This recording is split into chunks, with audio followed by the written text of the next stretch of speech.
Welcome to big story. విశ్వనగరాల సదస్సు మెట్రోపోలిస్కు హైదరాబాద్ వేదిక అయింది. ఈ సదస్సు నిర్వహణ హైదరాబాద్ కీర్తికి మరో కలికితురాయి. ఈ సదస్సు ప్రధానంగా విస్తరిస్తున్న నగరాలు, పెరుగుతున్న సమస్యలే కేంద్రంగా సాగుతోంది.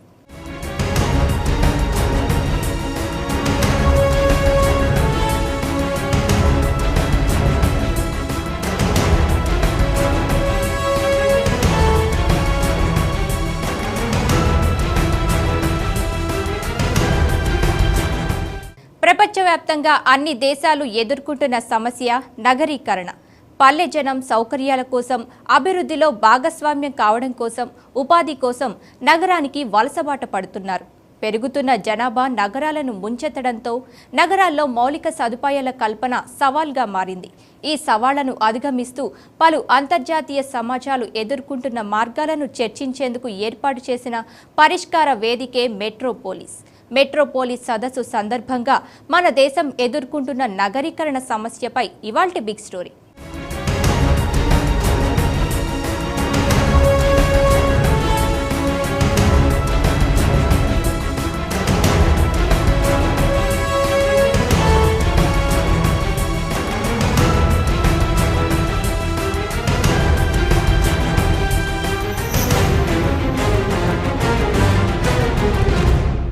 అభివృద్ధి ఫలాలు ఒక్కచోటే కేంద్రీకృతం చేయడంతో నేటికి మన దేశంలో నగరీకరణ ఒక జటిల సమస్యగా మారుతోంది. ఉపాధిలేమి, విస్తరిస్తున్న ఆధునిక సంస్కృతి నగర జీవనం వైపు పల్లె జనాన్ని ఉరకలెత్తిస్తున్నాయి. పరిమితికి మించి నగరాల్లోకి వలసలు పోటెత్తడంతో అవి మురికి కూపాలుగా మారి ప్రజలకు దుర్భర పరిస్థితుల్లోకి నెట్టివేస్తున్నాయి.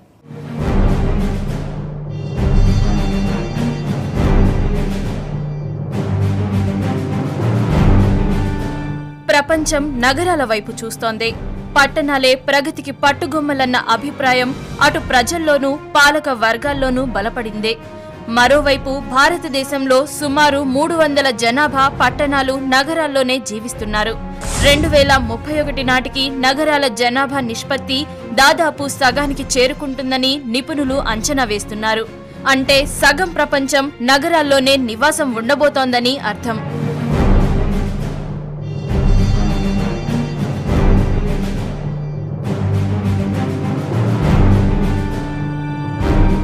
జీడీపీలో నగరాల వాటా ప్రస్తుతం 60% ఉంది. భవిష్యత్తులో అది 75% చేరే అవకాశం ఉంది. దీంతో పెరుగుతున్న నగర, పట్టణ జనాభా ఎన్నో సవాళ్లు విసురుతోంది. పట్టణాలు, నగరాలు విస్తరిస్తున్నప్పటికీ అక్కడి ప్రజల జీవన స్థితిగతుల్లో మార్పులు రావడం లేదు. అరకొర సౌకర్యాలతో కనీస వసతులకు నోచుకోకుండా కోట్ల మంది దుర్భర జీవనం సాగిస్తున్నారు. జీవన ప్రమాణాలు మెరుగుపడే బదులు సమస్యలు చుట్టుముడుతున్నాయి.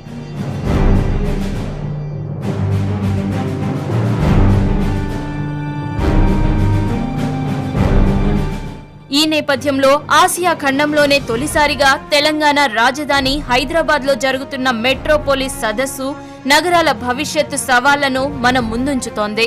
సదస్సు నినాదమే సిటీస్ ఫర్ ఆల్, అంటే అందరి కోసం నగరాలు అని నిర్ణయం తీసుకున్నారు. ఈ నినాదం ఆచరణ సాధ్యం కావాలంటే మనం ఎంత దూరంలో ఉన్నామో తెలుసుకోవాల్సిన అవసరం ఉంది.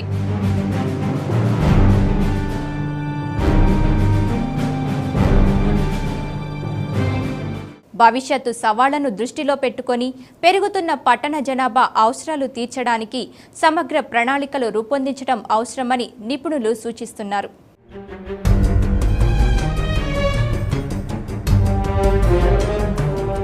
ప్రపంచ నాగరికతలన్నీ నగరాల్లోనే వెలిసిల్లాయి అని చరిత్ర పరిశోధనలు తేల్చాయి. ముఖ్యంగా మానవ నాగరికతలో మనిషి సంఘజీవనం మొదలుపెట్టిన తరువాత గొప్ప నాగరికతలుగా వెలుగు చూసిన ఈజిప్ట్ నాగరికత, హరప్పా నాగరికత, పర్షియన్, గ్రీకు నాగరికతల్లో పెద్ద నగరాలే అభివృద్ధి కేంద్రాలుగా వెలుగొందాయి.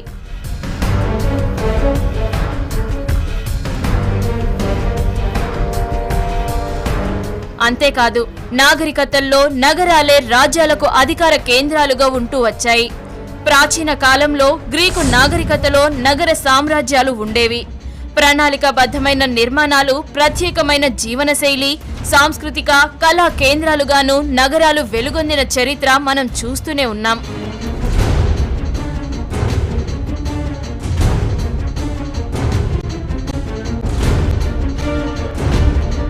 ఆధునిక యుగంలోనూ మానవ వనరులు ఎక్కువగా నగరాల్లోనే కేంద్రీకృతం కావడంతో అభివృద్ధి కేంద్రాలుగా నగరాలు మారాయి.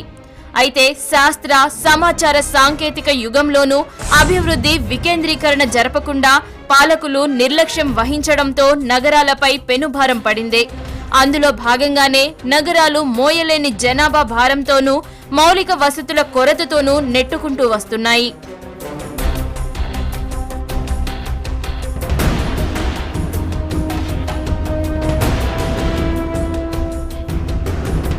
ఇక మన దేశం విషయానికి వస్తే ప్రస్తుతం 37.7 కోట్ల మంది నగరాలు పట్టణాల్లో నివసిస్తున్నారు. దేశంలో 10 లక్షల జనాభా దాటిన మెట్రో నగరాల సంఖ్య 50. అయితే 2031 నాటికి వీటి సంఖ్య 87కు చేరనుందని వార్తలు వినిపిస్తున్నాయి.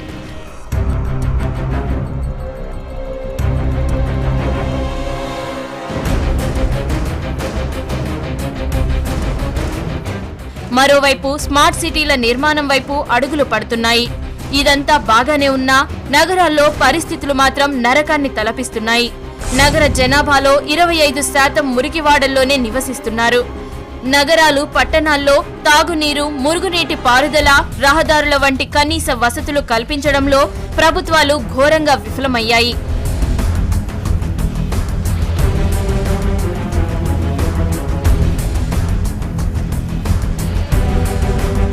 నగరీకరణకు అనుగుణంగా సరైన ప్రణాళికలు రూపొందించకపోవడం, ముందుచూపు లోపించడం, తగిన ఆర్థిక వనరులను అందుబాటులో ఉంచకపోవడంతో సమస్యలు తీవ్రమవుతున్నాయి.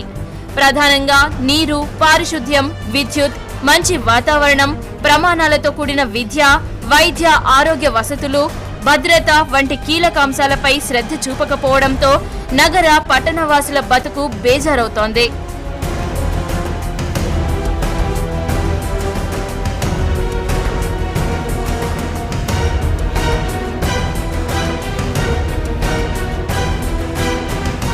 లక్ష్యంలో సగం కూడా నీటి సరఫరా జరగడం లేదు.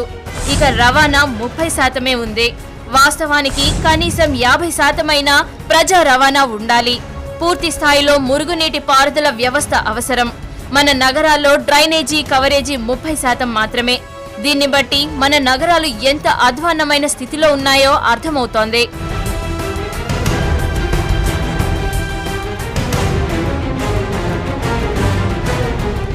బిగ్ స్టోరీలో చిన్న విరామం.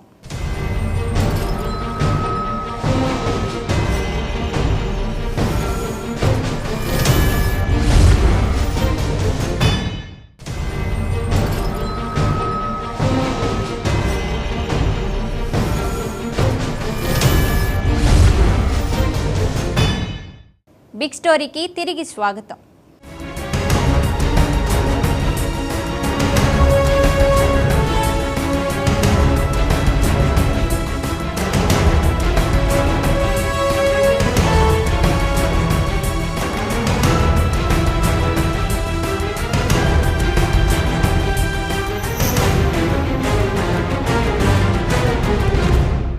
నగరాల్లో పాలన పడకేసింది అనడానికి వాటి నిర్వహణకు కేటాయిస్తున్న నిధులను బట్టే చెప్పేవచ్చు. నగర ప్రజలకు నిత్య అవసరాలైన త్రాగునీటి సరఫరా, మురుగు నిర్వహణ, రవాణా వ్యవస్థలను మెరుగుపరచడంలో అటు కేంద్ర, రాష్ట్ర ప్రభుత్వాలు విఫలం చెందుతున్నాయి. ఫలితంగా నగరాలు సమస్యల వలయాలుగా మారుతున్నాయి.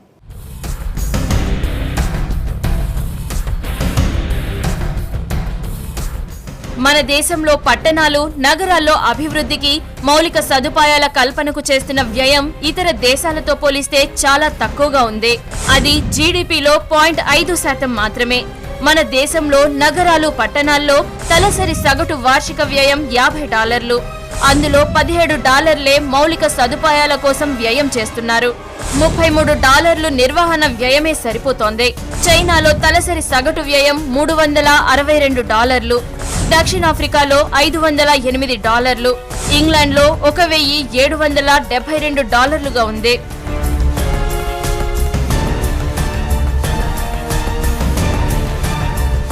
నగరాల్లో మౌలిక వసతుల కల్పనకు ప్రధాన అడ్డంకి నిధుల కొరత. నగరాలు, ప్రధాన పట్టణాలను దృష్టిలో ఉంచుకొని 2005లో తీసుకువచ్చిన JNNURM పథకం కింద 1,16,00,00,000 కోట్లు వ్యయం చేశారు. ఫలితంగా కొన్ని నగరాలు, పట్టణాల్లో కొంత మేరకు సౌకర్యాలు మెరుగుపడ్డాయి. పట్టణాలు, నగరాలు ప్రధానంగా తీవ్ర నీటి ఎద్దడితో సతమతమవుతున్నాయి. అక్కడ నివసించే ప్రజలకు సరఫరా అవుతున్నది రోజుకు 66 లీటర్లే. ఇది జాతీయ సగటు 145 లీటర్ల కంటే చాలా తక్కువగా ఉంది.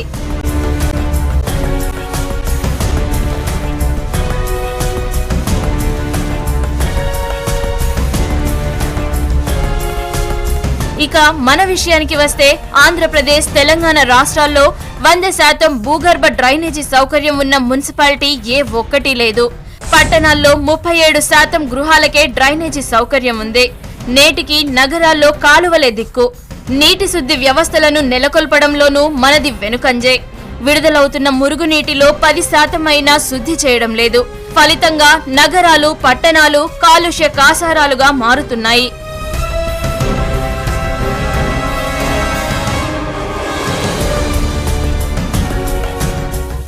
నగరాలు విస్తరించే కొద్దీ మురికివాడల విస్తృతి సైతం పెరిగిపోతుంది. ఫలితంగా పట్టణ పేదరికం పెరిగి ప్రజలు దుర్భర పరిస్థితులు ఎదుర్కోవాల్సి వస్తుంది. ఈ పరిస్థితులను అధిగమించి ముందుకు సాగాలంటే సమగ్ర విధానం రూపొందించాల్సి ఉంది.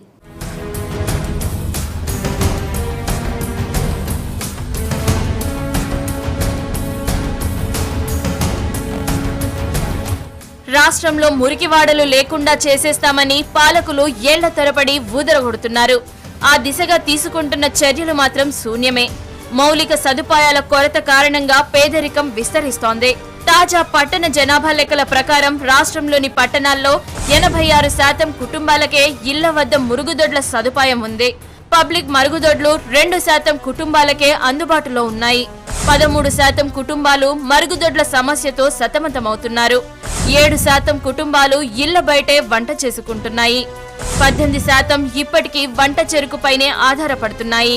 44% కుటుంబాలు అద్దె ఇళ్లలో నివాసం ఉంటున్నారు. 32% కుటుంబాలు ఒకే ఒక్క గదిలో సర్దుకుపోతున్నారు. ఇది వాస్తవ పరిస్థితి.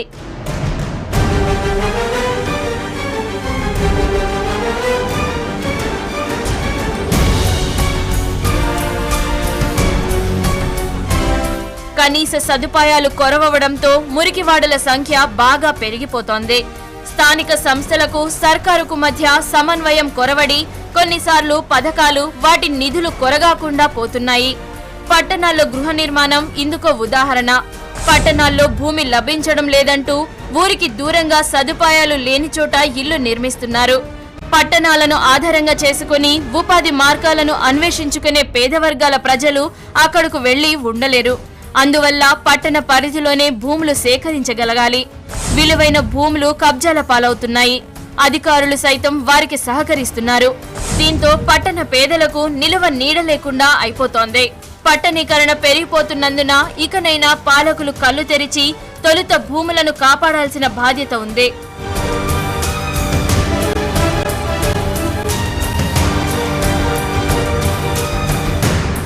రెండు తెలుగు రాష్ట్రాల్లోనూ 124 నగరాలు, పట్టణాల్లో సుమారు 7,451 మురికివాడలు ఉన్నాయి. అక్కడ నివసిస్తున్న 1 కోటి మందికి పైగా ఎలాంటి కనీస వసతులు లేకుండా జీవనం సాగిస్తున్నారు. నిరక్షరాస్యత, అనారోగ్యం, పోషకాహార లోపంతో బాధపడుతున్నారు. తాగునీరు, మురుగునీటి వ్యవస్థ, రహదారుల వంటి కనీస వసతులు కూడా వారికి కొరతే. ఈ మురికివాడల్లో సగం మందికి కనీసం తాగునీరైనా లేదు. 25%కే మురుగునీటి పారుదల వసతి ఉంది. 60% మురికివాడల జనం కొలాయిల వద్ద నీటి పోరాటాలు చేయాల్సిందే. సగం మురికివాడలు ప్రమాదకర పరిస్థితుల్లోనే ఉన్నాయి.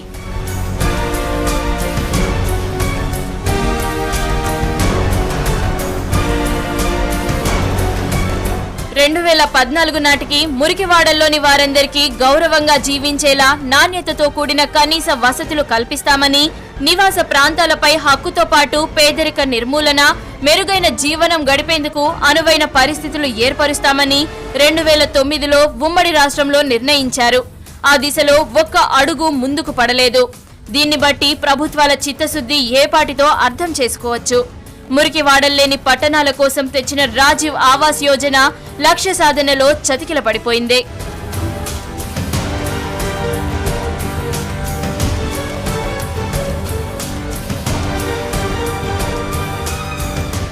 బిగ్ స్టోరీలో మరో చిన్న విరామం.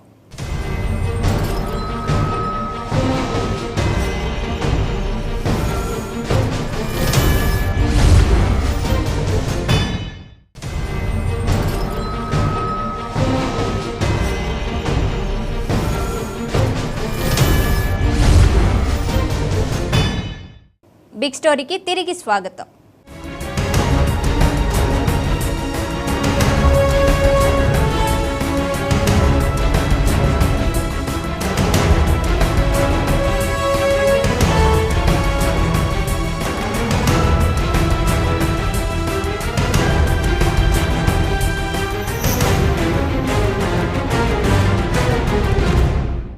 నగరాల్లో మౌలిక సదుపాయాలతో పాటు మరో అత్యంత ఆవశ్యకమైన అంశం భద్రత.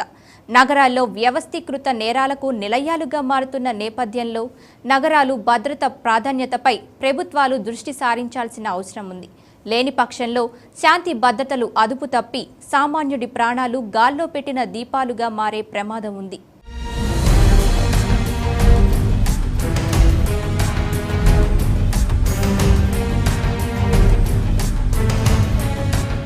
ప్రస్తుతం హైదరాబాద్ లో జరుగుతున్న అంతర్జాతీయ మెట్రో నగరాల మేయర్లు, కమిషనర్ల సదస్సు, మెట్రో పోలీస్ కూడా ఈ అంశంపై చర్చించుకొని పరిష్కార మార్గాలు వెతుక్కునేందుకు ఉద్దేశించినవి. ఇదే సందర్భంలో పట్టణీకరణ ఫలితంగా పెరిగిపోతున్న నేరాల అదుపు కూడా చాలా కీలకమైన అంశంగా ఈ సదస్సు భావించాల్సి ఉంది. పట్టణాలు, నగరాల్లో నేరాలు పెరిగిపోవడానికి చాలా కారణాలున్నాయి. ఉపాధి దొరకకపోవడంతో దొంగలుగా, దోపిడీదారులుగా మారిపోతున్నారు. కడుపు నింపుకోవడానికి ప్రారంభమైన చిల్లర దొంగతనాలు ఇంతింతై అన్నట్లు విస్తృతి పెంచుకుంటున్నాయి. ముంబై, కరాచీ లాంటి నగరాల్లో ఏకంగా ఓ కంపెనీగా ఏర్పడిన నేర సంస్కృతే ఇందుకు నిదర్శనం. దేశ అభ్యున్నతిని దెబ్బతీసే కుట్రలు ఇతర అభివృద్ధి చెందిన దేశాలు కూడా చేస్తుండవచ్చు. అవి కొంతకాలం తర్వాత బయటపడవచ్చు. ఈ సమస్య కేవలం భారతదేశానికే కాకుండా మిగతా దేశాలకు కూడా రావచ్చు.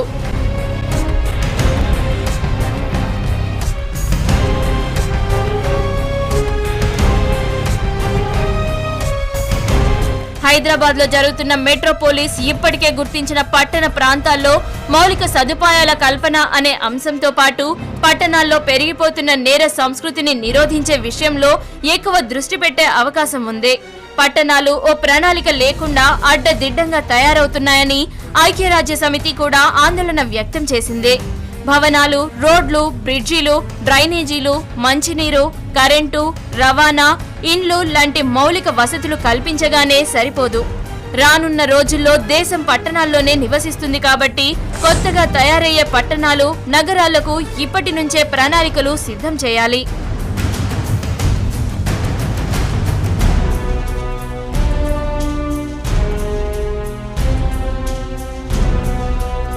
రెండు 2050 నాటికి ఎంత జనాభా ఉంటుందో, ఎన్ని పట్టణాలు నగరాలుగా మారతాయో, ఎన్ని పెద్ద గ్రామాలు పట్టణాలుగా మారతాయో ఓ అంచనా ఉంది.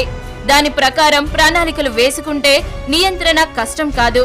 అయితే నియంత్రణ కేవలం మౌలిక సదుపాయాల కల్పనకే పరిమితం కాకుండా ప్రజలకు భద్రత, భరోసా కల్పించే విషయంలో కూడా ఉండాలి.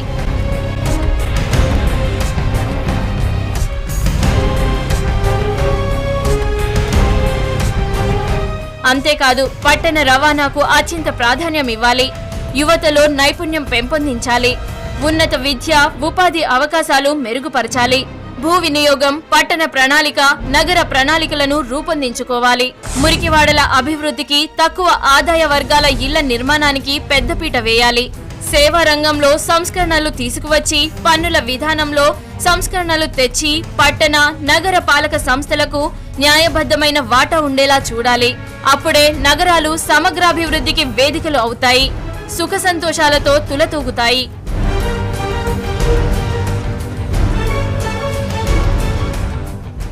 గతంలో హైదరాబాద్ ఇదే తరహాలో అంతర్జాతీయ బయోడైవర్సిటీ సదస్సుకు ఆహ్వానం పలికింది. ఎంతో వైభవోపేతంగా నిర్వహించాం. కానీ సదస్సు అసలు లక్ష్యానికి చేరుకోవడంలో మాత్రం వెనుకబడ్డాం. ఇప్పటికైనా మెట్రోపోలిస్ సదస్సు లక్ష్యాలను ఆచరణలో పెట్టి అమలు చేసేందుకు ప్రభుత్వం, అధికార గణం చిత్తశుద్ధితో కృషి చేయాలి. అప్పుడే నగరం ప్రశాంతంగా నిద్రపోతుంది. మన భాగ్యనగరం భాగ్యసీమగా మారుతుంది.